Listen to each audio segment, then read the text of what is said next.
Good morning, everybody. We're just going to give everyone a couple more minutes to join, so we'll get going at about 32 minutes past. So bear with us for another minute or so. See lots of people joining now, so it should be good to go by then.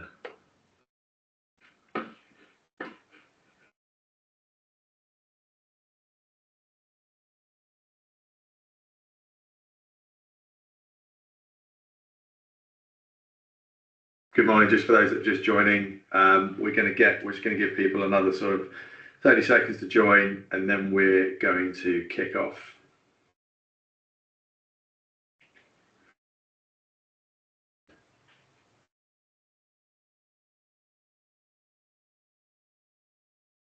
Okay, I think we're getting to about a 10-second countdown, and then it's time to go. I'm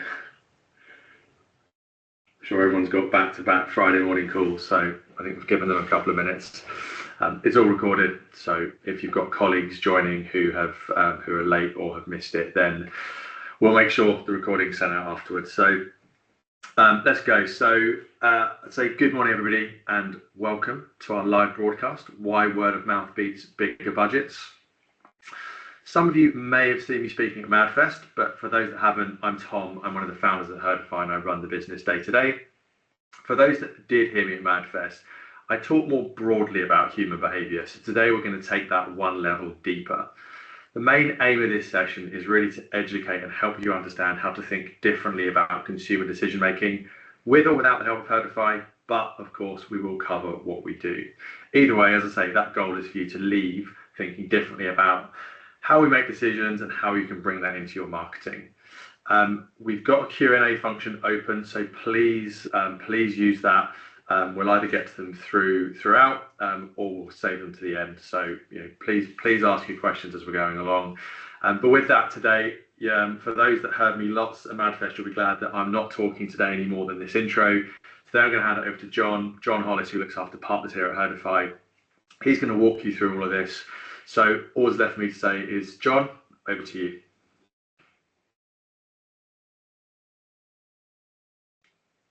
You're on mute, Jon. Couldn't get myself off mute. Good start. Nice to see everyone today. Thanks for joining. As Tom said, I'm Jon. I look after partners here at Heardify.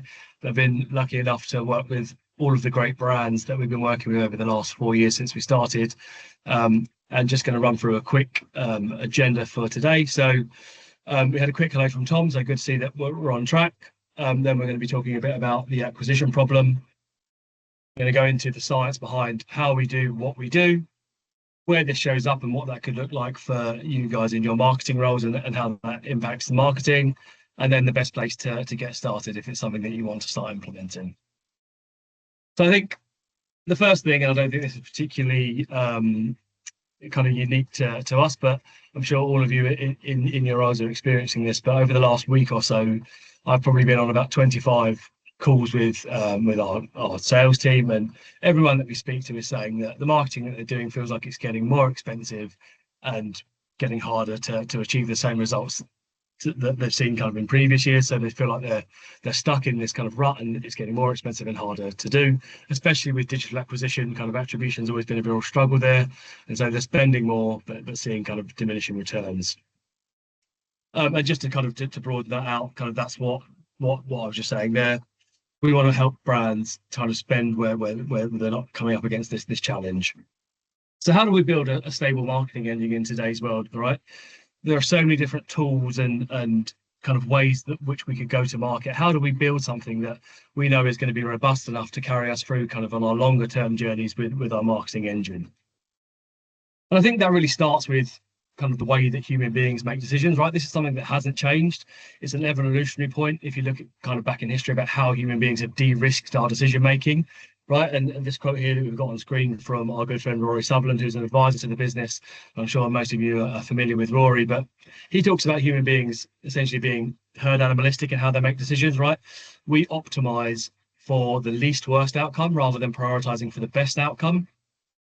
And he talks about human beings either doing what they've always done, so buying from the same brands that they always have done, or copying those around us, right? It's a big risk to spend money with someone that we've never heard of or never kind of understood the outcomes of working with. So this is kind of how innately human beings are making our decisions. And if we look at this kind of example, this is an example of Experian Mosaic data that I've got in the middle of a crude example of media planning. I appreciate a lot more goes into this, and we're not rubbishing demographic or interest-based targeting. We know that that's crucial for media planning, but based on what I was just saying there about the way that human beings make decisions, what from this example on the screen, how can we understand where this copying is taking place? And the answer is we can't, right? This doesn't tell us from kind of an audience segmentation of 70 million people down to clusters that we think are right for our advertising are more likely to be copying people buying from Virgin or copying people buying from Sky. And simply that's where we come in, right? And then we say that your acquisition campaigns just aren't performing nearly as well as they could because we're sending them to places where people just aren't talking about you. The social buzz doesn't exist for you as a brand, which makes advertising even harder, right? You have to kind of brute force your message into areas and hope that it responds in the same way all over the place. But if we can understand where this offline influence exists, we can send our messaging to those places. And that's a tee up for us, truthfully, right? That's kind of what we do. We are an audience segmentation platform, right? Not particularly unique, but our USP is that we bring in where this offline influence exists for the brands that we work with.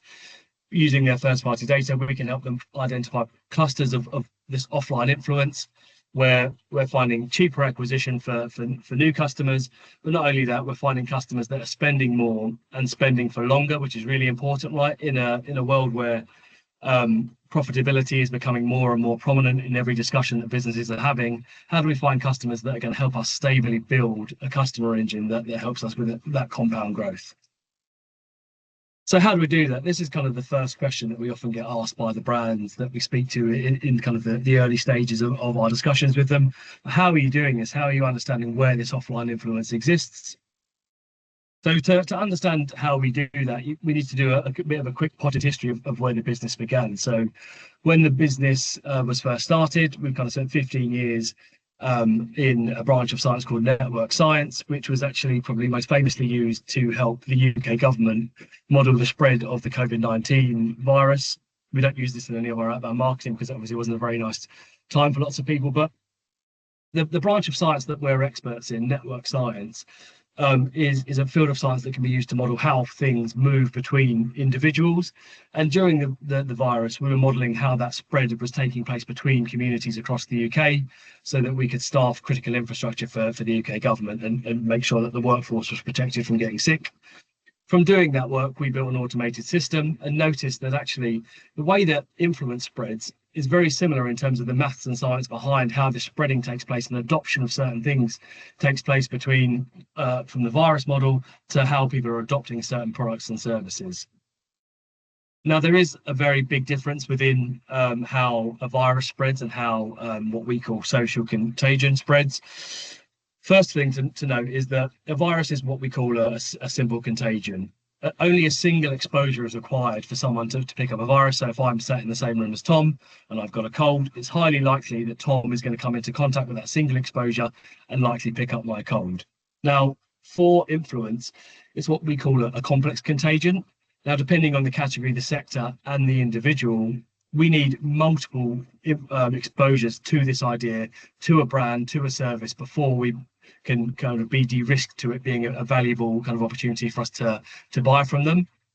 Now, depending on where you sit on that, there's an idea of threshold, which I won't go into too much detail today, but as individuals, we will have different thresholds to exposure that we need before we start adopting something. So for some people, it might be lower. Now, often in kind of the example of kind of the clicky reactive customer that's quite easy to win but churns quite easily, these people typically need a lower exposure to start buying something. But where the real value lies is where people come from a multiple exposure, a multiple thresholds point of view exists. If we can identify where these consumers are being exposed to the idea of our brand or our service, we can identify areas where people have a lower barrier to entry for our products or services, but also are likely to be more sticky in terms of longevity of working with us because they're consistently being exposed to our brand or service. Now, that's the complex part that sits in the back of what we do, right? We don't expect anyone to working with Herdify to have a degree in data science or even in complex contagion. That's what we do under the hood, but it's important for you to understand a bit more about what we do. How we actually work with our brands is quite simple in kind of what we need to actually get started. So there's kind of three core components to this. The first part is a lot of our learnings are derived from your first party data. We take 6 fields of synonymized first party data. So the important thing to know is that it's all privacy and GDPR compliant, as you'd expect any data processing business in the UK to be. We can share with anyone, and there's information on our website on what those data fields are.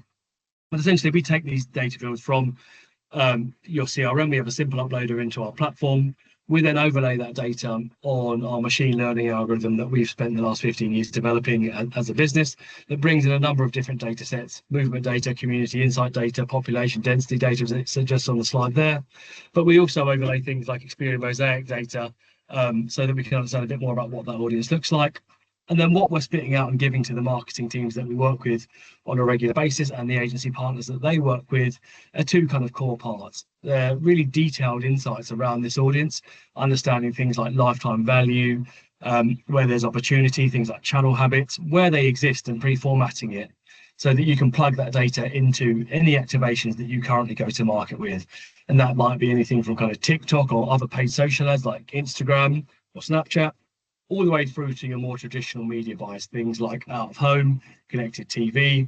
We do a lot in the mailing space, as it's really nice to and easy to prove value really early on there. But because the key part to take away from this slide is that although what we're doing is very complex under the hood, to work with us is very easy. We're a data processing platform that you upload data into. We do our magic, and then we spit out actionable insights and targeting for you to use in the channels that you're marketing with today. So what kind of impact does it have? That might all sound great, but kind of also quite academic. What impact does this have when we're employing this into our marketing strategies and marketing activations? And I've got a couple of slides here. There's also some more information on the website if you want to go through and have a deeper read into how we actually work with these brands and kind of how they were utilizing it. But I'll start from left to right and talk a bit more about each of these examples here. So the first is the work that we did with Who Gives a Crap. Who Gives a Crap are a toilet paper brand. Now, they had a real challenge in that no one really thinks about toilet paper, I would argue, right? It's something that we buy the same way every week, right? It's either in our renew when we filling up our shopping basket if we shop online, or something that we knock into the trolley, right? When they were coming to market, they had a real challenge in that there are much bigger kind of incumbent brands that exist in that space. So how do they cut through the noise, right? With demographics and interest-based targeting alone, they weren't able to segment an audience in a way that was driving enough performance for what they were currently doing. We worked with them, we analysed their first-party data, ran that through our machine learning tool, then gave them insight to where this offline influence, or this word of mouth, as we call it, is an all-up phrase, existed in the real world. And then they use that across a multimedia campaign, including things like out-of-home, mail, and connected TV, to target areas where they had this high propensity of a word-of-mouth audience. And the example and the results that we see here on the left-hand side is that we saw a 240% increase in customer penetration in locations where word of mouth existed versus the targeting that they were normally doing. Similarly with Abel and Cole, a bit of a behavioural challenge in that most consumers go to the supermarket to buy their fruit and veg. It's not something that we normally subscribe to. We saw lots of subscription take place during the pandemic because people weren't able to go to the stores, but actually once that behaviour then changed and everyone was able to go to stores, they had a real challenge in actually trying to find where their acquisition tool their acquisition marketing would work well. A similar process in that we looked at their data, gave their marketing teams and agencies the locations pre-formatted for the channels that they were going to market with.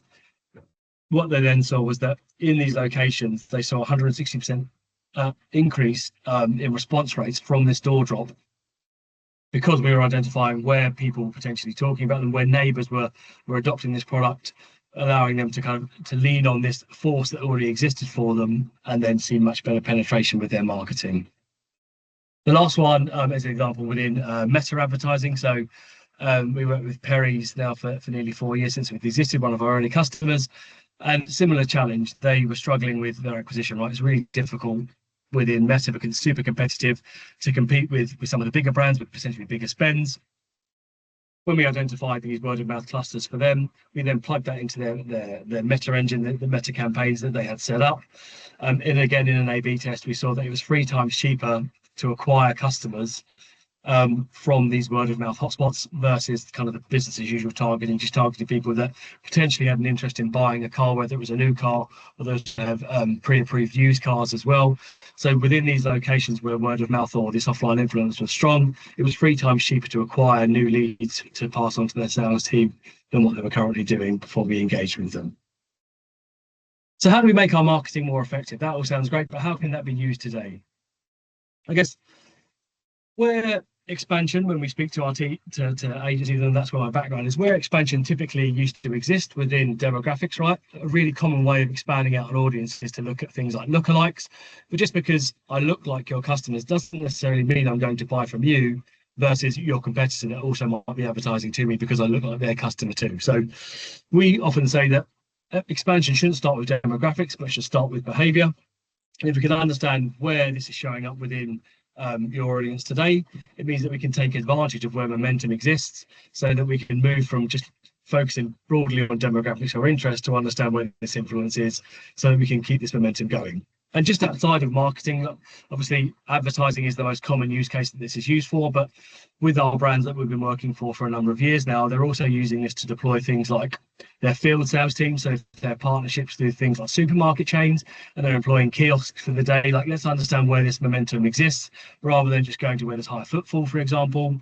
Similarly with things like pop-ups, rather than just working with kind of the big footfall malls like Westfield, for example, that exist in London. Actually, there might be smaller local places to build these pop-ups that actually have a bigger impact in terms of your influence on that audience and essentially drives better sales. Working with franchise partners as well, and then also the last one is delivery zones. If you've got logistics teams that are driving delivery for your product or service, let's look at how we can identify opportunities of routes of where to deliver that, so that we're driving through communities where we've already got this this high word of mouth or penetration, so we're continuing to reinforce that. Also on retention marketing, I touched loosely at the start of the presentation when I was talking about Herdify, and that we're not just helping acquire customers more cheaply, but we're also helping with that retention and longevity. And if you think about that from a human influence point of view, if all of my friends are still buying from a brand, it's a lot harder for me to churn from that brand because the social norm is for me to adopt that brand and stay with it.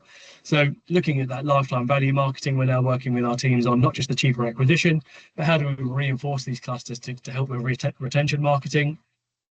Looking at life stage marketing as well, right? Potentially customers that are valuable. We see this quite heavily within the subscription world that we work in, understanding how we can make sure that we're reinforcing that to make sure that if there are areas where we need to be more defensive with our marketing message, we can identify that within what we're doing. So we always have attack and effective defense within our marketing to make sure that we're looking at acquisition and retention on top of that.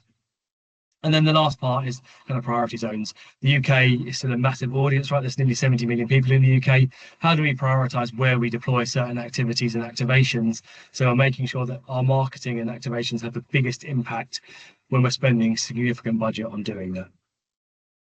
So where do you start? That all sounds great, but where do you as marketers start? It can be a bit kind of snowblinding and saying, right, this sounds great, and there's loads of different ways that we can deploy this within our marketing, but where's the best place to kind of test and learn with this?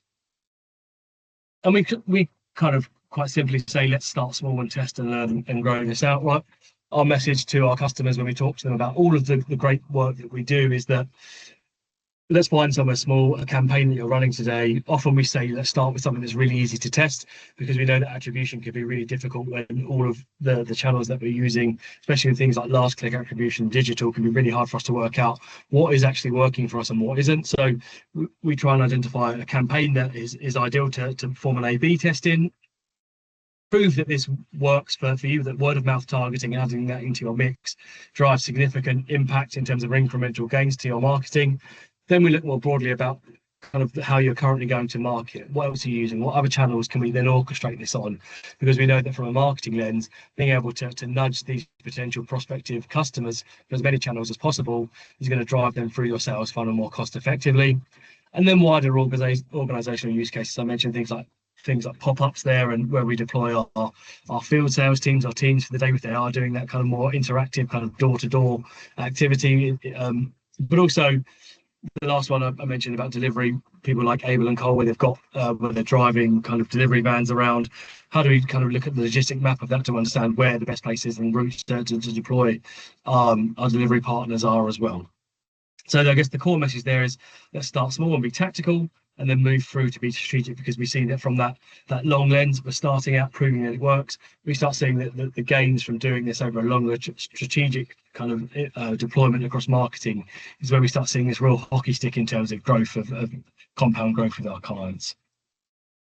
Just want to leave you with some quick stats that we've seen across use cases. So door drops, out of home, Google, TV, direct mail, Meta, for example. When adding this into what their marketing is going to be currently doing, this additional lens of where your offline advocacy is strong, allows us to see massive growth within the channels that we currently go to market with. And so I guess the last thing that I want to leave you on today before kind of I look at any questions from the Q&A is a common question is, does my brand have strong word of mouth that we can capitalize on? We're currently offering what we're calling a free word of mouth audit, where we can have a look in your data before you commit to any long-term kind of commercial agreements with us as a business, for us to identify where we believe there's opportunity, present that back to you before you commit. There's more details available on this, so if you email hello@herdify.com expressing interest in this audit, we can set up a quick chat with one of the team to talk you through how that works, so that you can make a decision on whether you think it's valuable in understanding, are there word of mouth clusters that are worthwhile for me to look at as a business. So I'll leave that there just so you can take down that information. And then the last piece that I will jump onto is the Q&A for today. Oh, shut up to that. Amazing. So just have a quick look in the chat.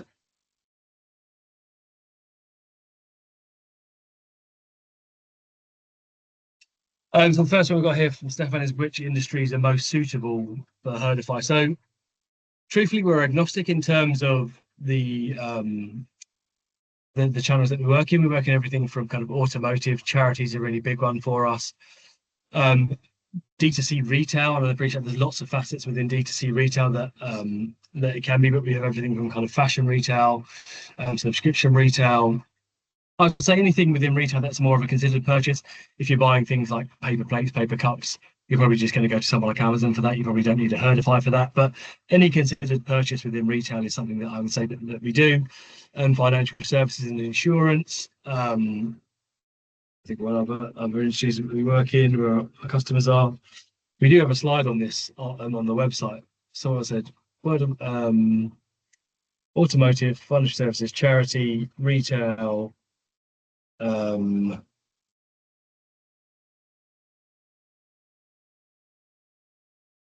Brain's gone blank. There's a bunch, Stefan. I'll follow up with you afterwards and ping over the information that talks about the examples that we've got. But I guess the way that I would think about this is, if this is some considered kind of purchase or a donation in the charities sector, that's kind of where the majority of our customers are. But it is quite broad, from everything from kind of really expensive sports cars customers we have all the way through to kind of small regional charities and everything in between. If there's a specific example, Stefan, that you're thinking of, more than happy to have a chat offline. You can just tell me kind of the sector that they work in. I'm happy to share some examples. Or where could we not work? I guess, yeah, I guess where purchases aren't considered, or where there's no data available. So we do have some examples of fast-moving consumer goods, but often those brands aren't collecting data. We are a data processing platform. And so if there is no first-party data available, that's where we don't typically work. Often that can be bought from things like supermarket partners, but if you don't have any first-party data available for us to run our algorithm on, that's typically where we don't work. And Victoria, so from your experience as a brand with a certain level of marketing awareness to invest in word of marketing-based strategy, we already know that our brand awareness is low from research, chicken and egg. It's a really good question. I would say they need some level of awareness, because we need first-party data. If they've never sold their service or product ever before, we don't have a source data to learn from. So they do need to have a certain level of sales. We commonly say if they're kind of doing about 1,000 transactions a month as a kind of as a ballpark, is kind of commonly where we would then come in. There are cases where there are other data sets available for us to take some learnings from, but they do, to your point, need a certain level of awareness. They don't need to be a Coca-Cola or a Tesco for this to add value. We do have some much smaller kind of regional brands that use this, but they do need to have a certain level of data for us to understand where this is. I guess I would say data more than brand awareness, because sometimes we work with some companies that work in things like children's ISAs or quite sensitive topic subjects in the charity sector, which probably aren't commonly thought of as being spoken about or kind of having a high brand awareness, but actually their data can suggest differently.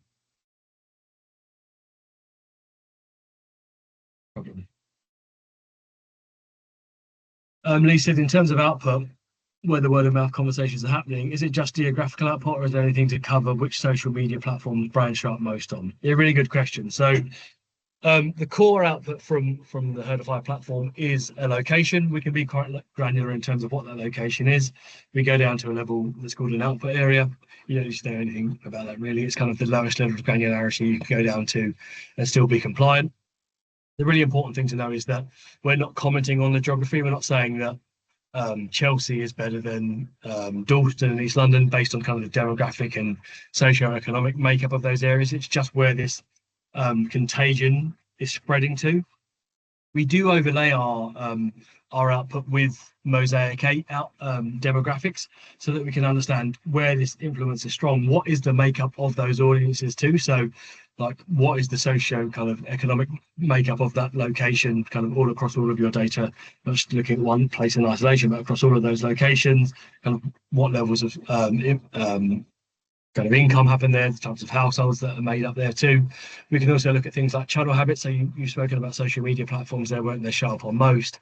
We can look at where those audiences commonly spend their time. More broadly, just outside of social media, are they consuming TikTok versus Meta, or are they kind of more susceptible to an out-of-home or a mail advertising? So we do overlay a layer of Experian Mosaic intelligence on top of those audiences so that we can understand kind of where they're spending their time, so that we can have some influence on the best channels to go to market to with. But commonly, with the conversations we have with the teams, they'll already be going to market with a certain kind of set of marketing activations, from paid social, paid search, potentially offline and advertising too.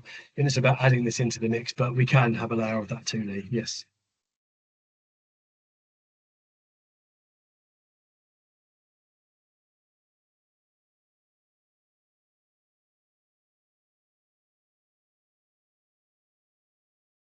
So yeah, Lee's just expanded on his question there about being able to track categories too, or just individual brands.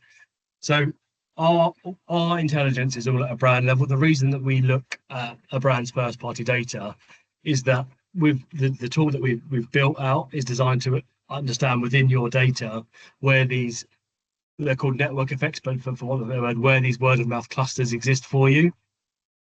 The reason we don't do that on a category level is that even two brands within a similar category might have very different patterns in which kind of their social contagions take place.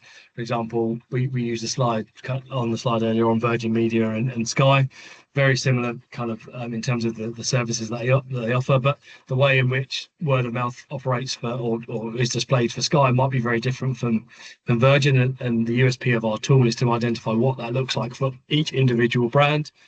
Now, we're quite a young business, but as we grow out, that is something that kind of we've been asked about quite a lot. And can we give category specific lenses on where word of mouth exists for automotive, for example? But at the moment, we're really focused on the brand's word of mouth and where that's spreading to. And by implementing that into their advertising, we're seeing massive bumps in response rates and longevity for that too. No problem. We are at time. I'll hang on for a second longer in case there are any other burning questions, but feel free to email us at hello@herdify if there are any questions that we've missed today, or if you are interested in understanding a bit more about what word of mouth looks like for your data itself. And one of the team will pick that up and get back to you and organise some time to chat about how we can kind of walk through that.